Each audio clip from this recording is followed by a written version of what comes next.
ydych am weithio ym maes arlwyo neu yn y diwydiant bwyd, yna mae'n hanfodol eich bod yn deall yr arferion pwysig sy'n rhaid i chi ei ddilyn i sicrhau bod bwyd yn addas i'w fwyta.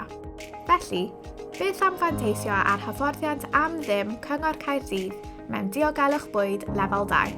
Trwy gofrestru ar ein cwrs, byddwch yn dysgu sut i storio, paratoi, gweini a thrin bwyd yn iawn. Peidiwch â cholli'r cyfle. Cadwch eich lle am ddim heddiw trwy ffonio dim 2920 871 dim71 neu e-bostiwch ymholiadaddysgoedolion@caerdydd.gov.uk. Mae rhagor o wybodaeth ar gael ar ein gwefan www.dysgu-i-oedolion-caerdydd.co.uk.